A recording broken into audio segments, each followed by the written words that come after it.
Asal-usul motif loreng dan pengaplikasiannya pada produk pakaian.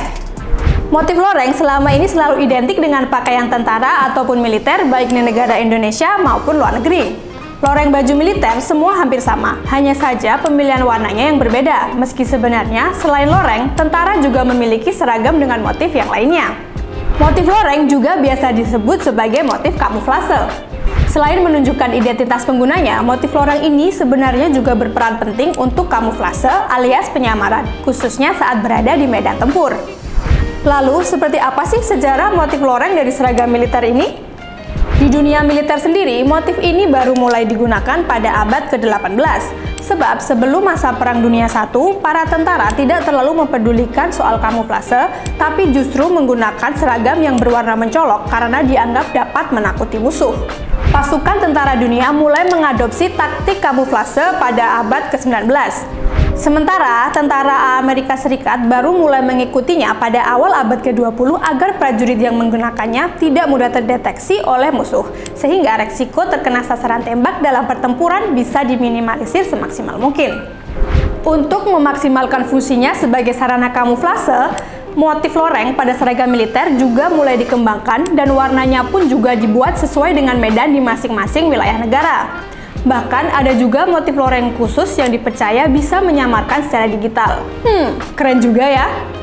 Indonesia sendiri memilih pola M81 Woodland yang sudah populer dari tahun 1981. Sementara tentara di Timur Tengah yang memilih motif loreng kombinasi warna coklat muda. Negara-negara gurun seperti Mesir dan Arab Saudi memakai baju coklat dan abu-abu, sementara negara-negara hutan sub-Sahara yang subur memiliki warna hijau tua. Menurut kalian, seragam mana yang paling keren? Pasti seragam militer Indonesia kan? Dari yang semula hanya dipakai untuk keperluan militer, sekarang banyak juga item pelengkap fashion yang mengadaptasi motif loreng.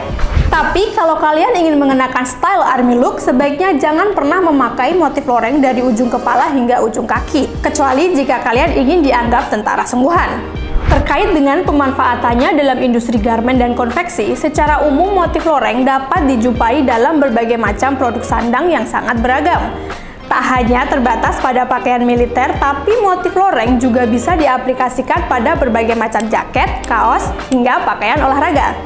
Demikian pembahasan singkat mengenai asal-usul motif loreng beserta aplikasinya pada industri garmen dan tekstil. Dari penjelasan tadi dapat disimpulkan bahwa selain dipakai untuk keperluan militer, motif loreng sendiri pada prinsipnya juga bisa diaplikasikan pada berbagai macam item pelengkap fashion pria dan wanita. Buat kamu yang ingin membeli kain untuk keperluan jaket dan seragam, sekarang tidak perlu bingung lagi, karena bahankain.com memberikan banyak pilihan bahan yang kamu perlukan.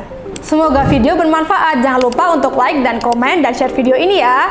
Bye!